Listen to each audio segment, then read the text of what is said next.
ভিডিওকাণ্ডে বহিষ্কার সাংসদ গাজী নজরুল। সাতক্ষীরা প্রতিনিধির তথ্য ও ভিডিও নিয়ে বিস্তারিত প্রতিবেদন। বিতর্কিত কর্মকাণ্ডের দায়ে সংসদ সদস্য গাজী নজরুল ইসলামকে বহিষ্কার করেছে জামায়াত। আজ বুধবার বিকালে বিজ্ঞপ্তি দিয়ে এ তথ্য জানিয়েছে দলটি। বিজ্ঞপ্তিতে জানানো হয়েছে, বিকাল ৪টায় জামায়াতে ইসলামীর কেন্দ্রীয় নির্বাহী পরিষদের এক জরুরি বৈঠক হয়েছে। রাজধানীর মিন্টু রোডে বিরোধীদলীয় নেতার সরকারি বাসভবনে অনুষ্ঠিত বৈঠকে সভাপতিত্ব করেন সংগঠনের আমির ডা. শফিকুর রহমান। কেন্দ্রীয় নির্বাহী পরিষদের সদস্যরাও উপস্থিত ছিলেন।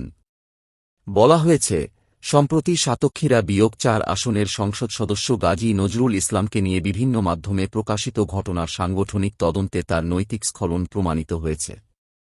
এ কারণে তাকে গঠনতন্ত্রের ৬২ নম্বর ধারা অনুযায়ী বহিষ্কারের সিদ্ধান্ত নেওয়া হয়। একই সঙ্গে তাকে সংগঠন থেকে বহিষ্কারের বিষয়টি বাংলাদেশ নির্বাচন কমিশনকে অবিলম্বে অবহিত করার সিদ্ধান্ত হয়। এর আগে মঙ্গলবার মধ্যরাতে সাতক্ষীরা -৪, শ্যামনগর কালীগঞ্জ আসনের সংসদ সদস্য গাজী নজরুলের একটি আপত্তিকর ভিডিও সোশ্যাল মিডিয়ায় ছড়িয়ে পড়ে।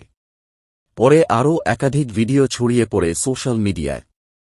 মঙ্গলবার মধ্যরাত থেকে গত ২ দিন ধরে ব্যাপক শেয়ার হচ্ছে এসব ভিডিও।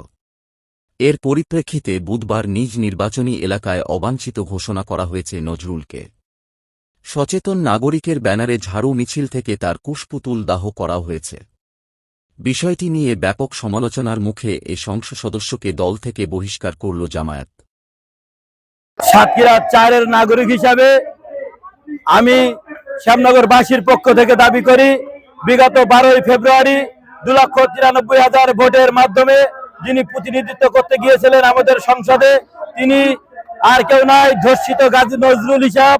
তার মধ্যে একজন ৭৬ বছর বয়সীর, একজন ১৬ বছর থেকে ১৩ বছরের তরুণী নিয়ে মগবাজারের মতন হোটেলে যিনি অনৈতিক কাজে ধরা খায়, আমরা সেই প্রতিনিধিকে শ্যামনগরবাসীর পক্ষ থেকে অবঞ্চিত ঘোষণা করলাম এবং ওনার মতন প্রতিনিধিকে আমরা এই শ্যামনগরে চাই না।